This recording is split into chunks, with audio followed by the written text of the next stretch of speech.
Good morning, everyone! Happy Monday! Work na naman po tayo today. Prepare ako ng bawang natin siya karumila. Kaya doon sila ngayon, nabibihis na rin. Nakaligo na rin po pala tayo. Kay kagabi, alam nyo, knockout good ako. Hindi ako nakapaghilamo sa kapag-toothbrush. Nagising na lang ako siguro mga alas 4. Ay naka-edlip nga po ko kagabi, mga alas 8 pa lang. Hindi ko nakapag-edit. Nag-edit ako kanina mga 4:30 na nung nagising nga ako. Kaya as in, knockout tayo kahapon sa trabaho, guys. Ramdam ko din kahapon yung pagod ko ba. Doon sa store nung nag-duty nga tayo. Kaya diba Sunday, day off sana. Pero kailangan ng extra hours. So green up ko na yun. Pero kapag uwi ko, good, sabi ko pa kay Marcel, naramdam ko yung pagod ngayong linggo. Kagabi, knockout. Pero kaya kasarap din po ng tulog ko. Kaya nakatulog ako mga alas 8, 8, 9, 10, 11, 12, 1, 2, 3, 4. O, diba? May 8 hours din tayong tulog. Tapos nakapag-edit pa ako. Nakadalawang vlogs pa ako kahapon, guys. Hinati ko na lang yung buong video nga. Kaya para hindi din masyadong madami yung absent natin ngayong linggo. Kaya, mag-prepare po tayo ng tinapay na naman ng mga bata sa school. Hindi sila nagbabaon ng kanin, guys. Hindi namin yung pinapabaon. Kaya baka hindi din sitahin ng hindi sitahin. Baka hindi din payagan ng teacher. Siguro pwede man. Pero kay si Matthew nang maiba doon. Kawawa man kung mabuli si kuya, no? Dati nga, alam nyo, pinabaon ko yun si Matthew ng stick, Hindi ko pinakain ng teacher niya. Pag-uwi niya sa bahay. Sabi ko, bakit hindi mo ito kinain? Sabi niya, hindi daw pwede. So, simula nun, hindi na ako nagpabaon sa kanya ng stick or halimbawa snacks na medyo may tamis. Kasi nga, bawal sa school nila. Ganun po dito kadalasan sa mga school, guys. Yung strict po sila pagdating sa mga kinakain ng mga bata. Narinig nyo yan, may pababa ng bata. Siguro si Mila yan. Kaya siya kanina yung naunang magising Isang tinapay lang pinapabaho ko po sa kanila. Tapos yung palaman, Nutella. At ang sausage. Ito yung sausage nila, guys. Tag-2 lang po sila. Tapos yung fruit siguro. Yung saging na lang. 2 kalahati ko na nga lang kaya.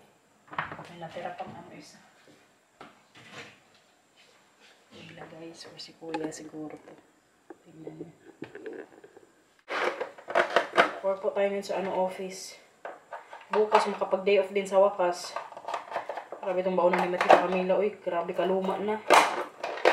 Siguro kailangan ko magbili din ng bago. Nagulat na. Unconditional. Uy! Gulat ako! Kailangan, guys, magulat ako. Kapag hindi ako magulat, mag-iyak yan. Kumusta ang tulog? Parang baliktad na naman damit mo Baliktad nga. Tingnan naman si kuya, guys. Ito yung sa kaya dito po yung my friend. Kaya talaga ka na. Ikaw lang, okay. Big boy na yan si kuya Ayun po ngayon yung suot niya. Ang mahaba na naman na damit. Kay taglamig na nga po. Kapogi talaga ng kuya. Ano yan? Hindi kainin yan, ha? May chocolate. Opo. Kaya madumi na yan. Akin na. Yeah. What's happened? Heb je Nana al gebeld? Hindi ako nakatawag kay Lola. Gusto rin tawagan si nanay. Kasi today po, mag-uwi na si nanay sa probinsya after 3 months ata dyan sa Maynila. Nag-LDR sila ni tatay. Galit na si tatay sa kanya. Kay katagal niya na dun. Pero kaya nasa terminal na nga po sila, ang schedule alauna. Pero alam nyo, mag-alis po ang bus na yun kung anong oras. Mga alas 7, alas 8 na naman ng gabi. Kaya sa mga nag-suggest din po dyan na mag-aeroplano na lang daw ako or mag-airplane, pauwi ng probinsya, yan nga ang gagawin ko, guys. Mag-plane na lang kay sayang talaga yung oras. Katulad nga ngayon sa nanay, di ba? Mag-alis. Alauna daw, pero kaya mag-alis ko sa terminal lang yung bus mga alas 8 ng gabi. Diyos ko. Magdating yun sa probinsya siguro, mga gabi na. Bakit kaya ganyan sa atin, no? Yung magsabi na, okay, ganitong oras ang alis. Pero kaya mag-alis mga very late talaga. So, nag-decide na po ako kagabi na mag-airplane nga ako po ng summer. Yung direct siguro din yung kunin ko. Direct flight from Manila to Katarman. Kaya para mga ilang minutes na lang yung, kailangan ko pagdating ko doon o pag-land. Mga 30 minutes na lang, nasa bahay na ako niyan. Pero malay natin, magbago din yung isip ko. Hindi pa man ako nakapag-book ng ticket. Ang gusto ko lang din kasi pag mag-bus ako pa uwi, kaya madami din ako kasama guys. Yung mga pinsan ko, mga ate ko, pag mag-uwi din po sa town fiesta. Yun nga lang, late na yan sila mag-uwi. So wala din chance. Airplane. Zag jou in de badkamer. Opo, nakita mo si mama naligo, no? Nakabantay to sa akin kanina guys. En ik zag toen ook nog jouw solso. Op mijn billen? Ja. Kanina kasi habang naliligo ako, narinig niya siguro, luto na yung itlog, wait lang. So kanina nga habang naliligo ako, alam niyo si Mila, nakabantay po sa akin. Ganito siya sa akin ka-in love. Nakapanood ko siya kanina ng live doon sa CR live show. Nakaupo ka lang kanina doon, di ba, habang naliligo si mama? Sabi ko sa'yo, magpunta ka sa kwarto mo eh. Bakit ayaw mo? Bakit ayaw? Ha? Ha? Ganda talaga ng princess ni mama. Ang laki na ni Mila, guys. May gusto na namang makalabas dito. Anong tinitingin nyo dyan sa labas? Balon. Ay, may balon? Nasaan? Had ik buiten gedaan. Ah, yeah. Nilagay pala ni Matthew. Katali pa rin sa wakas yung nitinali ko pong kahapon, guys. Yung halaman ko. Naghangin-hangin na naman kasi kahapon eh. Inisip ko nga baka mamaya na natanggal dun sa may may raisang. Kabilimutan natin sa Tagalog ba? Ang raisang yun yung kinabitan ko po ng pangtali doon.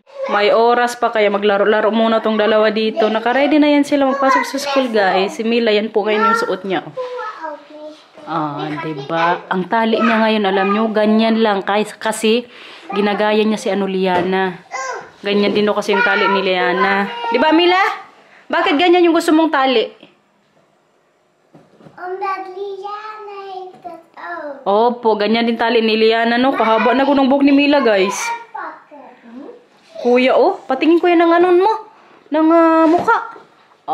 Kapugi. Alam nyo guys, si Matthew may po to siya dito, yung birthmark.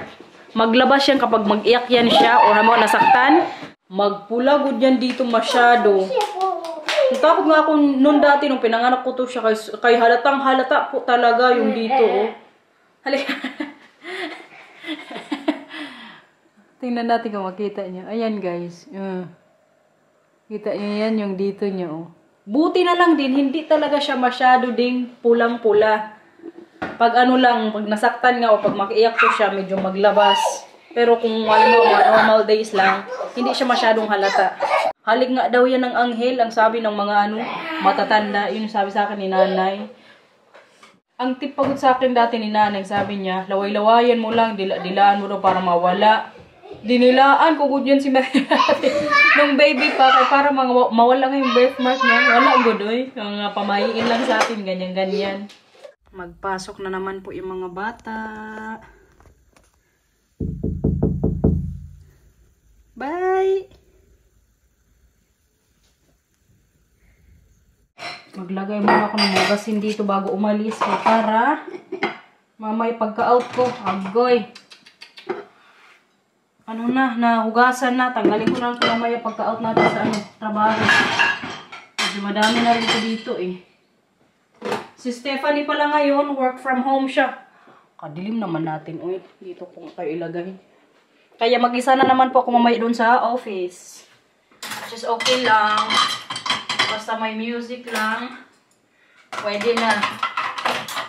4 na oras lang ako mamaya doon. 10 hours lang kasi ako per week sa kanya. Wala na mahugasin. Siguro pinaglagyan ng itlog. Hindi natin ilagay. Diba? Very easy lang ang buhay dito, guys. Ikutin ko to siya dito or hugasan ko yung mga pinggan, mga 2.5 hours din po to. Tapos yung init niya is 70. Ganyan po kami dito sa bahay pag mag-ano hugas. 2:20. So, 2 oras and 20 minutes nga. Okay na yan. 2,000 years later. Bahay na, everyone! Kararating ko lang po. Hindi na ako kanina nakapag-vlog doon sa trabaho. Kainit, bisikleta po tayo. Mag-lunch tayo kaagad, guys. Kikagutom po. Ulam ko ngayon, tingnan niyo. Sardinas. Lagyan ko lang po ng lemon. Madaming lemon para hindi masyado siyang malansa. Gutom na kasi ako. Wala na akong oras magluto-luto pa dito. Masarap po sana to din may itlog. Pero kaninang umaga kasi nag-itlog na kami. Mamaya sobrahan din tayo, no? Kaya lang siguro to. Pwede pa man siguro itong kanin. Kain, guys. Agoy. Natapon pa. Kunti na nga lang, natapon pa. Ay, meron pala tayo sa freezer. Okay na good siguro ito, para hindi masyadong madami yung kanin natin. Kudkurin na lang. Grabehan na itong buhay ni Waray Inulan, guys. Ayan. Pwede na to. Alam nyo ba, guys, kung bakit hindi ko kayo kanina nasama na sa trabaho? Wait lang. Tayo natin itong Sakit naman tiyan ko Kanina nga pwede ko kayo sinama sa trabaho kasi last week nung sinama ko kayo, parang kuputa mo natin, nagkamali po ako sa trabaho, guys. Diba, nagchika-chika ako sa inyo while nag-work. Alam nyo ang nangyari? Namali po ako ng lagay sa labels. Kaya dapat yung order ng isang customer is, like art prints, nag-order siya 4. Tapos yung isa naman, stickers. So, ang nangyari, imbis na yung labels ng sa stickers, ang nalagay ko po dun is yung sa art prints. So, nasend sa kanya yung art prints, yung sa kabila naman yung in-order din ng isa ng stickers. So, nagkapalit. Kaya nag-email good nung Thursday ata yun, nung nag-work ka. Kaya hindi, Wednesday. Kaya sinama ko kayo Monday Tapos na-receive na agad ng customer na yun. Buti na lang talaga kay art prints po yung orders niya. Kaya prinin ko din kaagad at sinend ulit sa UK.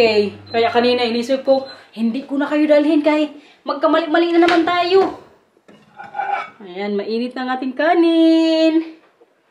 Ang ating sardinas. Ulam na pang Pilipinas, guys. Ito yung favorite talaga nating mga Pinoy kapag nasa abroad tayo. Tapos, lemon. Ganun lang paano, bilis. Mag-prepare ng ulam. Sabi kadami ng lemon. Kaya para hindi nga po siya masyadong malansa. Si Marcel pala wala na dito. Nandun sa sa labas. Kaya sundin naman may sila kuya. Parang nangasim ko na ko sa lemon. Kain, guys! Let's go! Mainit na yung kanin. Balik pala tayo dun sa kwento ko nga sa inyo na namali ako ng send. Alam nyo kung bakit namali din siguro ako ng send? Kasi nga, same din yun, destination sa UK. Yun nga lang, iba yung city nila.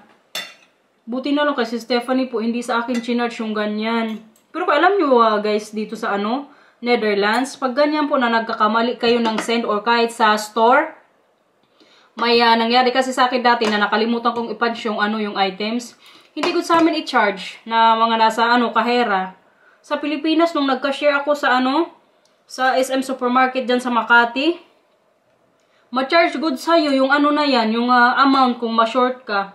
Dito mag-advise lang sila sa'yo na next time mas maging ka attent ba, maging mapanuri kung baga sa paano ba Tagalog doon? Kalimutan ko na, guys.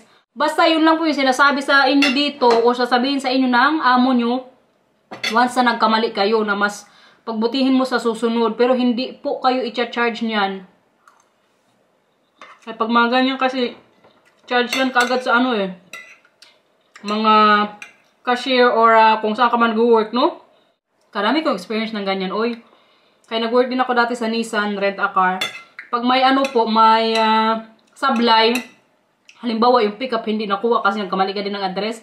So pag ganyang may sablay, sa'yo mismo yan ipapabayad kaya tumakbo na yung sasakyan eh. Yan ang isa sa pagkakaiba once na empleyado kayo dito. Kasarap, oy.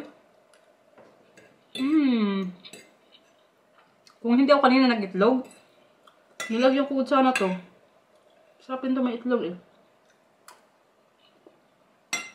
Buti na kay may stock din dito sa ano bahay. Hindi talaga malansa ang sardinas kapag may ano, madaming lemon. Kasarap, guys. Busog na naman, guys. Nakapag-lunch na po. Kumain na rin ako ng ano, banana bread. Pinaka-dessert ko na rin. Maya-maya, magdating na yung mga bata. Yan din po yung papas na ko sa kanila. Andito na ang ating puging kuya, oh. Kumusta sa school? Hot siya.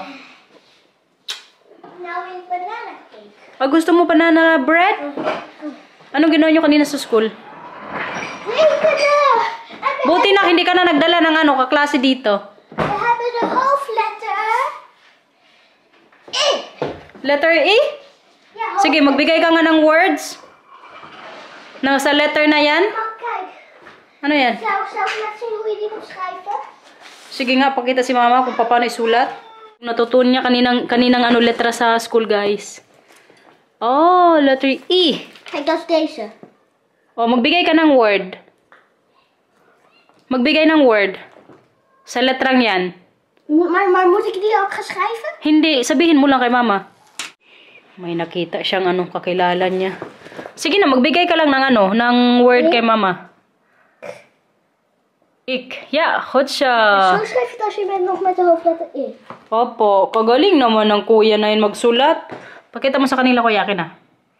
Ganito yung ano nila, guys. Pagsulat sa mga ano po, letra. Kijk, Alfabet. maar ik vind de lusjes zo mooi. Kijk, dus de B kan ik heel mooi. Ja? Oh ja, goed En de siya. O. Oh. Wow. Ayan, guys, oh. En de K. En de K. Ito, mamaya, pakita ko sa kanila. Ito po, letrang B. Ito, L. Ito, I. Yan yung I nila dito, guys. Parang J. De E. Opo.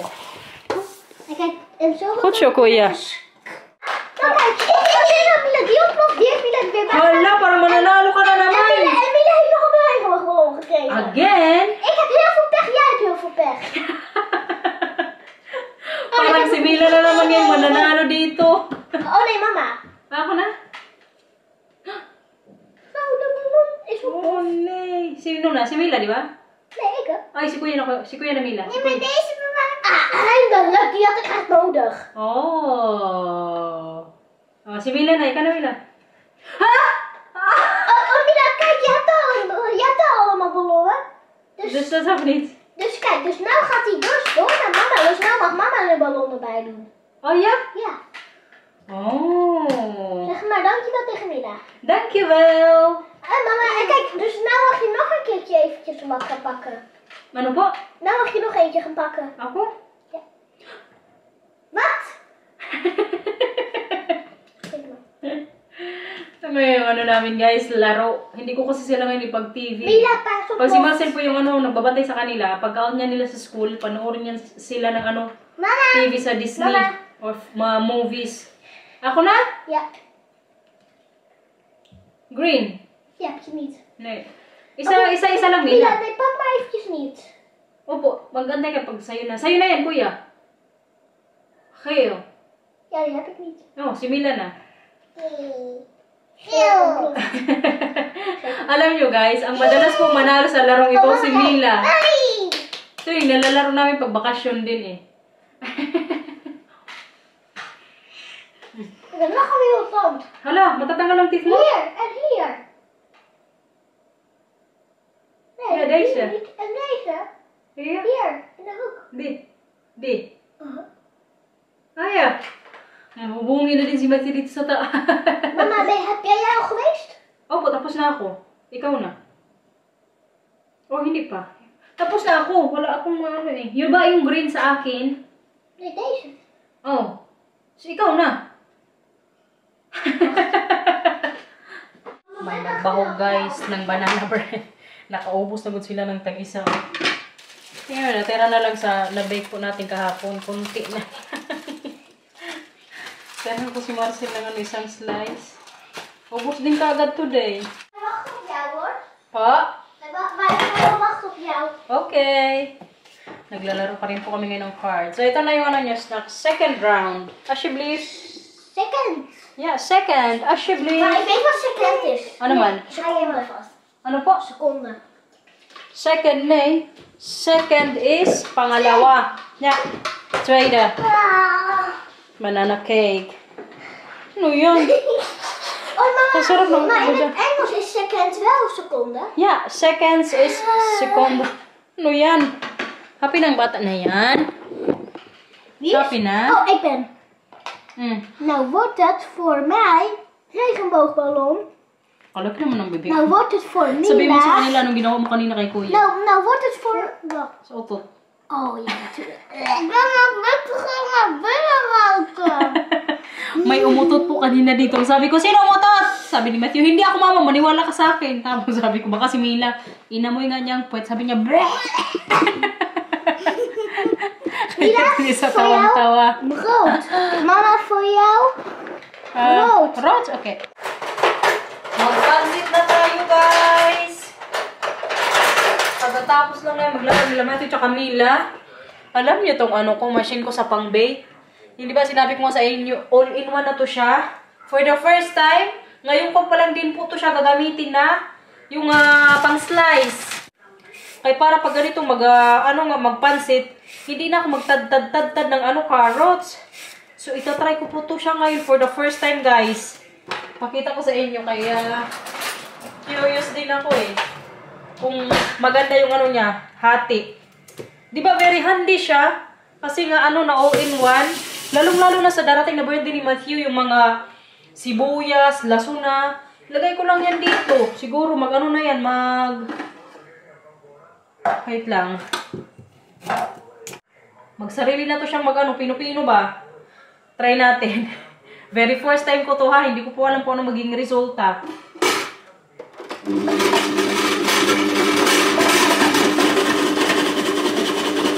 Wow!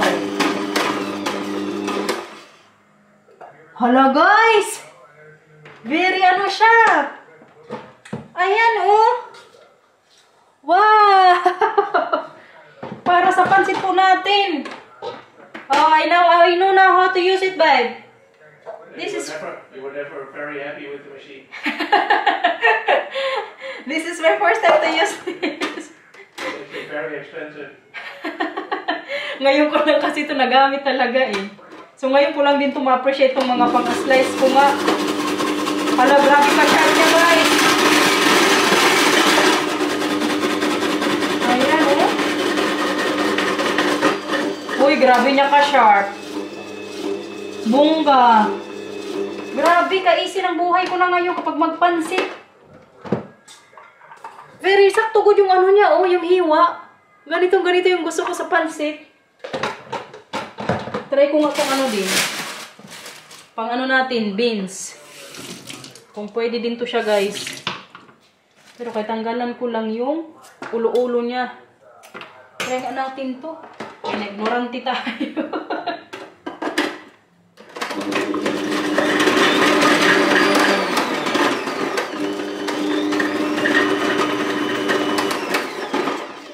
Hala ka!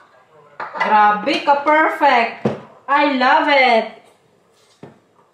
Medyo nagliit nga yung beans, pero okay na good siya. Hala guys, gusto ko good to. Grabe guys, pina-easy talaga yung buhay ko sa mga pag-slice ngayon. Mas lalo na kapag magsisig ako, hindi na ako mahirapan magtad-tad ng sibuyas, kay kadami pa naman kailangan tadtarin. I-try ko kaya din dito yung yung karne. O baka sa lang yan. Babe, you think it's also allowed to put meat there? Yeah? For my sisig? Wow! Pwede din pala dyan sa karne, guys. Mag-try ako sa mga dating na linggo. Tapos ilagay ko lang dito. Kay ka, ano good talaga niya, promise. Ka, handa. Ayan, yung ano ko po ngayong gulay sa pansit namin. O pansit na gagawin ko. Machine lang ang nag-ano na ito. Nag-slice. Sabi pa sa akin kanina ni Marcel, 2 years good yung nakatambay dyan. Ngayon mo palang Kaya hindi nga po ako talaga dati na ganyan-ganyan o mag-try, mag-slice. Never ako nag-try dyan. Ngayon lang talaga eh. Pinaisip ko, mag-slice na naman ako. Medyo late na nga. Kaya naglaro nga kami kanina nila. Mas ito kami na. Buti na lang guys, kaya na-try natin. A few moments later. So, ang ating pansit guys, ready na. May kunting ano pa po siya. Tubig-tubig. So, paanohin ko pa. Patuyuin. Pero kay kasarap na naman neto. Pang 2 gabi na po namin to. Diba ka-perfect na mga slices po natin sa mga sahog. Sa tulong to ng ating cutter. Tingnan po natin. Buti na lang, half kilo lang yung ginamit kong sahog. Kaya kadami kasi pag 1 kilo. Ayan guys.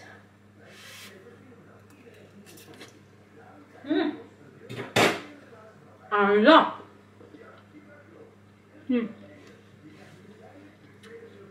Sarap siya guys. Walang halong itchos. Kalasa. Naku, wala naman tayong diet mamaya. Kasarap good sana na ito. May ano din no, lumpia. Yung pa man din sana yung bala ko kanina. Kaso kaya feeling ko katrabaho din. Next time siguro, try natin yan. Mag-ano din ako guys, lumpia. Pag magpansit ako. Kayo yung parang partner neto eh. Tsaka may puto din. Parang fiesta na din, no? Kasarap! Perfect sa ating ano ngayon, dinner. It's makalak.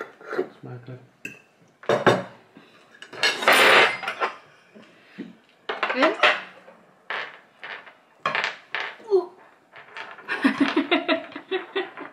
Oo, ay talaga ito magtikim.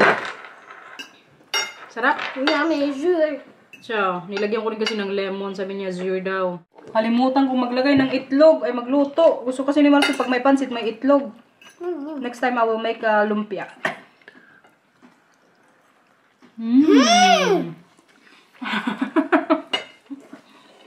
Yummy. Natapos din guys, mag-dinner. Maglinis dito sa kusina. Naugasan ko na rin po yung mga ginamit ko dito. Bali, papaluin ko na lang para bukas dry na yan. Paubos ko na to kay Messi tsaka nila yung banana bread. Kay gusto na naman po nila as dessert. Kasi marami din sila kaninang kain na pansit. Naubos ka agad. Wala na nga ako nabigay yung Marcel imbis sa kanya to. Sabi mo sila, hayaan mo na sa kanilang 2 na lang yan. Okay, very good man sila kumain ng mabuti. Bukas, alam nyo kung anong gagawin ko? Mag-graham. Kaya hinog na po yung mangga dito.